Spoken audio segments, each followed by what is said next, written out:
you want to stack the deck in your favor by being somebody that people know, like, and trust through your marketing. And that's just always been the strategy. It's why I'm building this company now through content and through media. This is just something that I have a bias towards, and I think we're pretty good at with content and audience building. And I have a bias towards building companies and doing marketing through those channels. I also think if you talk to anybody in the demand gen side or anybody that's really good with digital and paid, these two things work perfectly together. When you have the strong brand content machine, the ads get better. The paid stuff gets better because you already have an audience. B, you have traffic, and so you're able to like retarget a bigger audience and having a cold pool of people. People also know who you are, and so when they do see your ads, they're more likely to convert on them.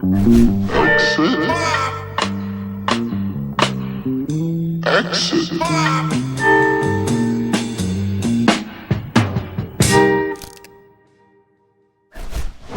All right, Matt. Is your brain fried? My brain is fried. Oh my God. I had to like close my eyes for 3 minutes before this call because I had it spinning today. This is so, and then like I just sent like 5 notes about like this webinar we're doing and this thing and that thing. I'm like, oh man, these guys are gonna hate me right now. But, oh man. So today we unveiled our new brand. And how would you sum up the reaction, Matt? Positive, definitely positive. It's crazy though how many people responded that they loved it, how many people responded that they loved it and had feedback like, hey, here's one thing I would change. Even a couple of people who were mad, who were like, oh, why did you change from 2-word exit 5 to 1-word exit 5? Somebody was mad about that? Not mad, but they took a shot at us. They're like, oh, how much did you pay someone to just... No, where did somebody say that? In our email, someone responded to our newsletter. Oh my God. Yeah. Somebody said, how much did you pay? That's amazing. Like, how much did you pay just to go from exit 5 2 words to 1 word? Oh, I can't wait. I'm gonna go through the emails later, and I'll have to fire back. And so savage. But I mean, like, I've done rebrands at other companies, and I've never ever gotten this kind of response at bigger companies too. So yeah, companies that have like raised $50 million, and it's incredible. And it's hard. Sometimes when you launch something like this, it's hard because like we want to launch and announce it, but also at the same time, like the comments and everything are great, but at the same time, we're not really looking for feedback or validation. Like, it's great to get it, but I think we liked it. And I think this is one of the hard parts about marketing is like, you have to do, I think too often we rely on feedback and data and testing. And it's like, do you like this? Do you think it's better? Is it better than what we had before? Is there a reason for it? Does it elevate our brand? And like, I just saw a comment earlier before I hopped on. This guy, Kevin, said, the brand insight looks amazing. It brings the business to life in a new way. Well done all around. And I think that was kind of all of our reaction when we saw it. And so I also think, given the space that we're in, we are talking about marketing to marketers. Like we're always going to get, this is off, or this typo here. Like, why did you do that? But for me, positive or negative, I was just blown away by just the engaged audience. I think I continue to be surprised about like how real this is, how many people are involved in it. Is really cool to see. So, and I haven't launched anything like this in like years. And so it feels great. It feels great to be back on the wagon. And then Dan sent us a message in Slack and he said, hey, the event page is live. And so we want to have a waiting list. And so by the time this podcast will be out, we'll probably have the actual page up. But I went right back and I said, all right, this morning we revealed our new brand and website, but I have one more quick thing to share about our first event. It's in Vermont. And so if you're listening to this and you haven't heard it yet, we also announced this. The event is going to be called Drive. It is Wednesday and Thursday, September 11th and 12th in Burlington, Vermont. We'll probably have all the page up by the time this goes live. We're keeping it small. We're selling 150 tickets. We'll have Ben and Jerry's. We'll have a dinner and an after party downtown. The focus of the event is 2 days to help get you smarter about B2B marketing. And we brought in a bunch of people that we know and like and trust in this space to give you an idea to help get you unstuck. I think success is like you come, hang out, we meet each other, network with the community, whatever, but you also get 1 or 2 new ideas that you can bring back to your company and put in play. So we just dropped that because we wanted to announce a waiting list so people could know when the tickets are available, because I think it might sell out pretty quickly. But it's just really exciting. It's exciting to be shipping. It's exciting to be launching stuff. And I sent you both a message last night, but I was like, man, thank you thank you for coming to Exit 5. Thank you for helping me build a team and build a company, because I could have been toiling away with solopreneurship. And I think we're ready to grow the team and bring on a couple more people and like continue to build this thing. So I'm just excited. I'm happy. It's been a really good day. Yeah. And I'm so excited to be here. I mean, the first couple months of us working together we were kind of just getting the operating system down, learning each other's working styles. But now it's like we're really taking the big swings, and it's super exciting. This is exactly what you hope for joining any company. So all right, let's do some you run the agenda here. I got to wrap like right at 3:30 today. So we might have to fire through these things. I'm doing a reference call for a former colleague of mine trying to get a new gig, and they're calling me in a bit, and I want to be there for that call because I want to help. What a her reference out, call that's going to be. Okay, let's rip through these. So first one, someone in the community said or asked, how do you nurture the 99% of people who visit your website but don't convert? Ooh, you go first. What's your answer? I mean, I think it comes down to a couple of things. I think the first one is like, it's not that unnormal that 99% of people are not converting. I think that's pretty standard. I mean, in the high 90s at least is pretty standard. So for me, I think I would take a step backward and think, where are these people actually coming from? Like, is there a way to understand where they're coming from? Are they finding us through social? Are they finding us through organic keywords? Where are they finding us? And can we actually do more work there? Can we do more work in the places where they're finding us from? Because when people hit the website, a lot of the time they're going to convert because they want a demo or they're not. There's not really too much of an in between. So it's like, can you do more work in the places where they find you? And then the second one is, do you have some sort of middle of the funnel capture? Can they get into your email newsletter?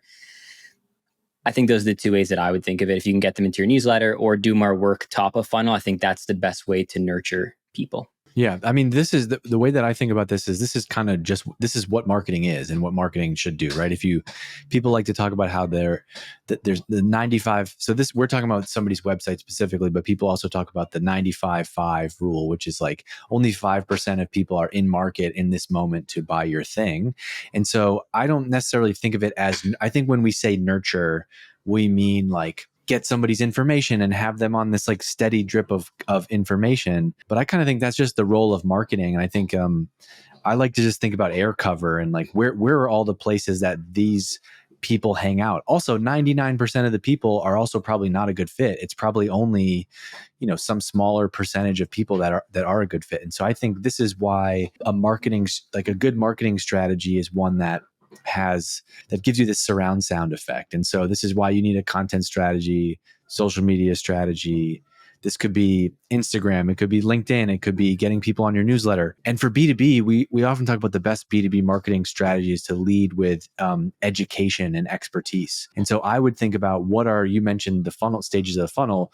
What are top of the funnel, middle of the funnel offers that you can get people to engage with? And that could be some type of free tool, some type of content. I would think about what those steps are.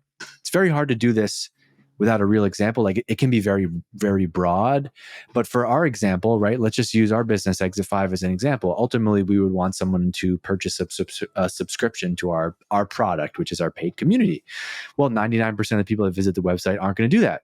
So what should we do instead? Well, we could have a free weekly newsletter where we send out useful insights and tips for this audience. And okay, great. We have 16,000 people on that list and counting. That's one strategy. That's going to nurture people. And we don't often sell in that email. There's a piece of the email that says like, you could join now, but we don't sell. It just happens to be something in that email. But now we have their contact information. We can reach them. We also have a podcast. So come and listen to the podcast. You can also follow us on social media. We also frequently do webinars. And so maybe we can get one of those people on the webinar. I think it's hard if you try to perfectly match all the pieces, but if you develop a content strategy, I mean, there is no marketing and content as we've talked about anymore. Like you have to have a content strategy. So I think the short answer is a content strategy is going to be the best way to nurture those people. But I would start by thinking about some tripwires, like how can you get somebody onto your email list or in your realm of being able to contact them directly. Yep.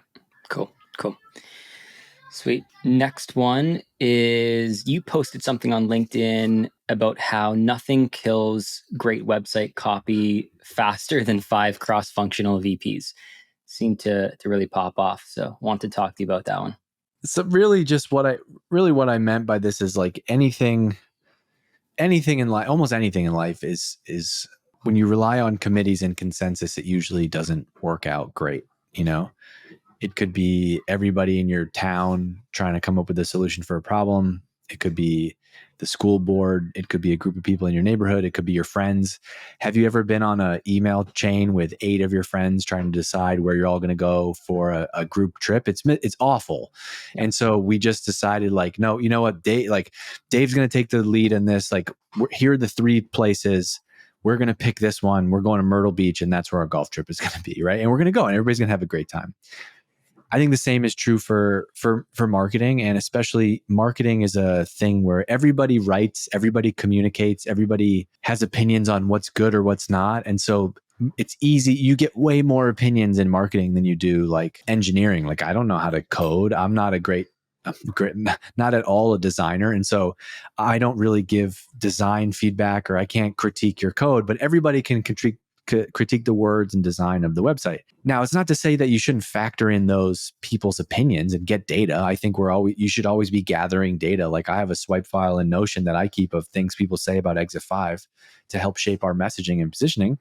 But I think it means that when it comes time to ship something, you need to like pick a leader, have a DRI, directly responsible individual, or whatever you call it, your company, pick a lane and go take their feedback and have one person that owns this.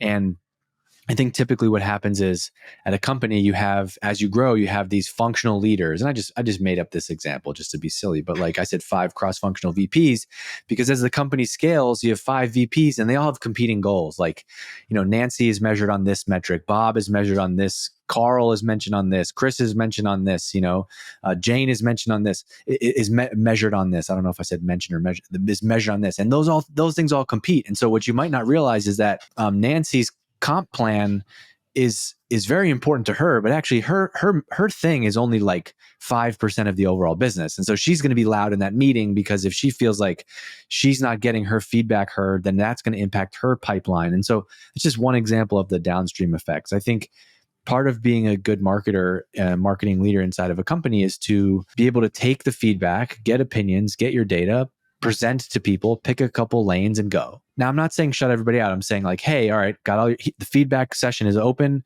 I'm going to gather it all. I'm going to come back in 2 weeks and I'm going to present. Here are three lanes that we're thinking about taking this. Maybe let people vote. I don't care. You can vote. Doesn't mean I'm going to pick your vote, but let's see which one you like the best. Okay, that one. All right, cool. Then I'm going to go break out, and it's me and the CEO that are going to make the final decision. And that's how we're going to pick the clearest thing. And I also think you have to build a culture of, you have to be able to disagree and commit. I think things go bad when you disagree and then people throw rocks at your ideas behind closed doors, or they don't commit to it. Like you and I can disagree on something related to Exit 5, but like, let's pick a decision and a deadline date and like, let's move on. And like, all right, cool. This is the lane. We have to pick a lane and go. Otherwise you just end up in this repetitive cycle and always trying to please everyone. My last thing on this before I shut up is I've also seen now, I think positioning and messaging is very important, but I also think there's multiple ways to win. There's multiple ways to be successful. You have to just pick a lane, go, get feedback, iterate, and repeat. Yeah, it's funny. I saw this post and I laughed because, well, I didn't react with a laugh now that I'm looking at it. But at a last company, when I first joined, we were redoing the website, and this was literally my first week.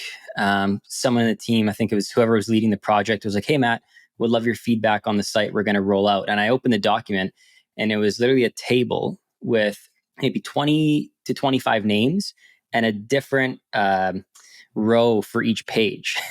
And it was all populated. And I was like, man, this is like 100 different data points to review. Like, this is literally, how are we going to implement this? And it's funny because when we launched the site, when the agency launched the site, they actually implemented like 0 of the feedback in there because it just became way too overwhelming. Whereas we redid the website a year or so later, and the person leading the marketing team at the time was just like, F everyone, like we're taking this site to 80-85%, and then we're going to talk to like the CEO and 2 other people in leadership, get their feedback for 30 minutes, implement that and just launch it.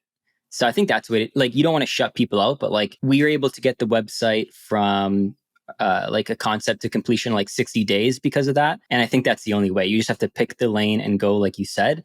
And you can involve a couple important people, like the CEO, you always have to involve because they always want their clause in the website. But other than that, do it. And then you can revisit a couple months down the road. Yeah, I think it falls down when it's also not clear like who should own this. I think that solves a lot of the things. And so like at the companies it's been at, the companies I've been at, I've been involved with it with the CEO, and it was like, okay, Dave and so are going to do this. Okay.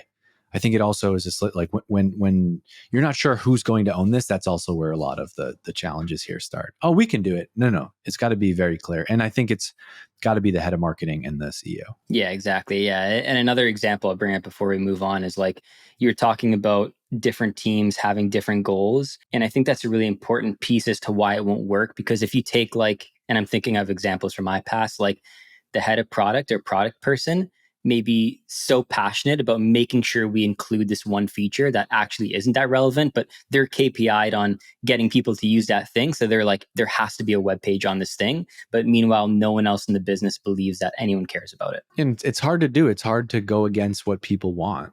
Yeah, exactly. It takes tough conversations. That's right? why we made that. That's why we spent $150,000 on a branding agency to change it from Exit5 capital to Exit5 lowercase. Yeah, exactly. We just couldn't make a decision internally, so we outsourced it. Yeah. Spend. Exactly.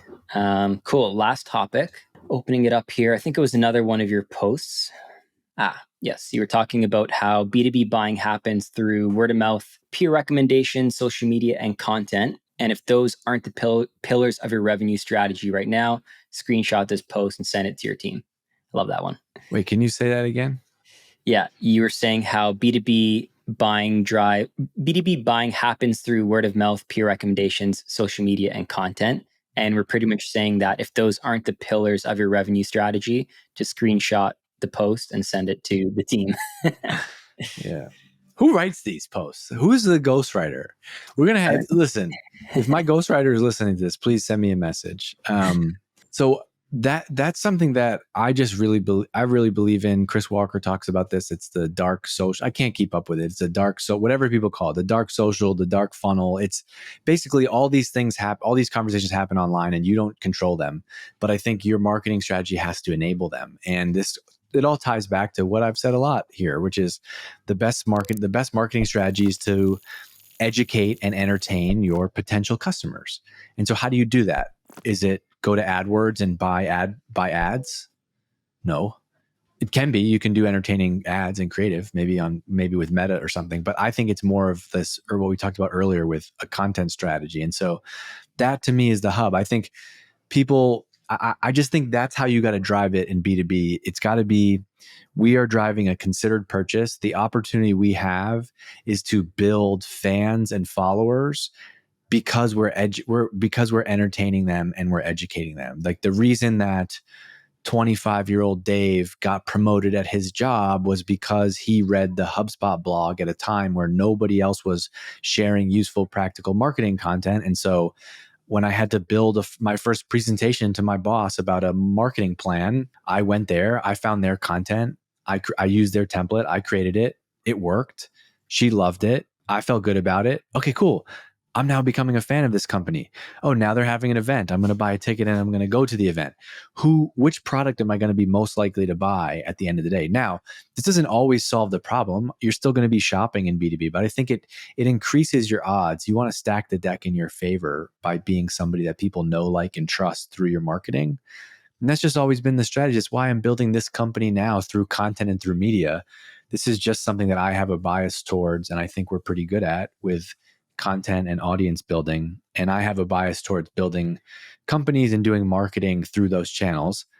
I also think if you talk to anybody in the demand gen side or anybody that's really good with digital and paid, these two things work perfectly together. When you have the strong brand content machine, the ads get better. The paid stuff gets better because you already have an audience. B, you have traffic, and so you're able to like retarget a bigger audience and having a cold pool of people. People also know who you are, and so when they do see your ads, they're more likely to convert on them. But also, you've tested lots of ideas and content and topics. Like we haven't spent, other than like whatever we spend right now on LinkedIn ads that you're doing, like $1,000 a month or something. We haven't spent any on digital, on paid, right? But if we wanted to right now, we could very quickly come up with like, don't you think we would know the 3 or 4 topics that people really want to know about? Like if we had to come up with ad campaigns, because we have this content business, we have so much feedback and data from our audience about what they want. And I think you can do this even if you're not a media business like we are. If you're selling a software product, it can be the same approach. Yeah. And it's, exactly what you said. Like these things are an enabler of the other things. So, taking an example from us, like our LinkedIn ads, yeah, we're not spending a lot of money on it. And I don't know the benchmarks in the industry, but I remember the day I launched the ad, like I looked a couple days later and our click-through rate was like 25% or something insane like that. Like companies would hope for even like a 2 or 3% click-through rate, right? Like 25% is nuts. And it was such like a broad audience. It was just anyone who has marketing growth or anything related to marketing and growth in their job title on LinkedIn, right? So that goes to show you how much air cover we actually have on our brand name. Like so many people just clicked into our ads. So, you have to do those things. And even if you want to do the other things, you still have to do those things because they're going to make the other things perform better. And then another point I'll bring up is like, I always like to think of it like what's one of the last things I bought and the experience that I went through to buy that thing. And it's funny, the other day I was thinking of, I bought this like monthly subscription to this workout program. And the reason I bought it is because I got an injury and then I started looking up solutions to that injury. And then YouTube started feeding me videos to solutions to that industry. And I found this guy. From and I really knees over toes guy? Knees over toes guy. Yeah. Is oh it? Come yeah. on. Am I good or am I good? No. Wow. That was nuts. How did you know that? I just figured I've seen all of his content. I think he's very smart. It's a great approach. Yeah. Yeah. So, I mean, look, that's the way to do it. So reverse engineering your own buying process is also a great way to understand what other people might be doing, right? The hard part is, Matt, people don't, I wish I had like these, like, frameworks. It's like so often the answer to these questions for me is like positioning and content. Yeah. People don't want that though. They want the like, oh, do this. Oh, here's what you're going to do. You're going to open this thing. You're going to do this thing. But to me, it all comes back to positioning and content. And if I started any business ever again in the future, if I owned a bike shop down the street, the marketing channel that I would start on is some form of content, because that is the best marketing. It could be Instagram, it could be a podcast, it could be email, it could be YouTube Shorts, it could be whatever it is. Yep. I think content is still so underrated, and it's even going to become more important in the world of AI, like where everybody else all your competitors and everybody else, great, let them use the AI copywriting tools. And I'm not even meaning to poo-poo on the copywriting tools. I think there's great products out there, but I just think that it's going to be even easier for most people to just create mediocre content. And I think that's a fantastic opportunity for people who create great content to continue to win and continue to lead. And I think that's the opportunity in B2B. And you could go and find the receipts, talk to anybody that I've ever worked with, a head of product, a head of sales, and ask them about how much content and brand strategy. And when I talk about brand strategy, I don't mean the colors and the font. I mean the what we say to the market, how much that had an impact on sales. It has the biggest impact on sales. It gives the sales team stuff to talk about. It gives them air cover. It builds relationships with people who know you. It is the only way to do marketing, in my opinion. Yep. I'm not a paid guy, so I'm not going to say, oh, the secret is LinkedIn ads. Like that's one thing you could do, but I think that would be boosted by content. Yeah. Yeah. It's you're talking about like the fundamentals. If you get those right, the rest follows. And I don't think it could ever be the other way around. Yeah. All right, check this out. So one cool thing that we're doing right now is Matt runs a community at Exit 5. He just started feeding in, like every time somebody joins our community, we get information on, like we ask them, like, why did they join? What do they want to learn? And where did they hear about us? And Matt started piping this stuff into Slack, into a Slack channel. And it's so amazing because people give us this data. Like I'm just reading one right now. This is 6:03 this morning. Why'd you sign up for Exit 5? To get marketing advice and connect? What's your role? Marketing manager. How'd you hear about us? Exit 5 podcast. This next one. How'd you hear about us? LinkedIn. How'd you hear about us? LinkedIn. Another one. How'd you hear about us? LinkedIn. Another one. How'd you hear about us? Exit 5 podcast. So I love this data because it's like, is this perfect data? Does this tell us like, oh, if we do 6 more podcasts that no, but directionally it's like, oh, these things are working. So let's go do more of them. I just love I love simple things in marketing like this that make a big impact. It doesn't have anything to do with us talking about on this podcast, but that's just like a little thing of just like, okay, now we get to go cook. Like we think we know what people like. Let's go make a dish for them. It's never going to be like, here's exactly what they want. We don't know that, but we can do our best based on those assumptions. So, all right, Matt, good to see you. I actually feel like my dopamine, it's gone down. Like doing this podcast, like, all right, I'm back. I'm reset. I gotta go do this call, a reference call. I hope I help her get this job. I'm gonna say amazing things. So I gotta go do this call. Good to see you. Great week at Exit 5. And thank you for everybody for listening. Go check out our new site, exit5.com. You can sign up for Exit 5, 7-day risk-free trial there. You don't have to pay anything. You can come check out the whole community. At some point, we might have to work on that. We give people access to this whole community, let them come in for 7 days and then churn. I don't know. But for now, it is that way. And if you like this podcast, send me and Matt a message, hi@exit5.com. We read them all, especially if you want to know how much we spent on the brand agency to change from capital E Exit 5 to lowercase e Exit 5. All right, we're out here. Dude. See you, Matt. Thanks. Exit.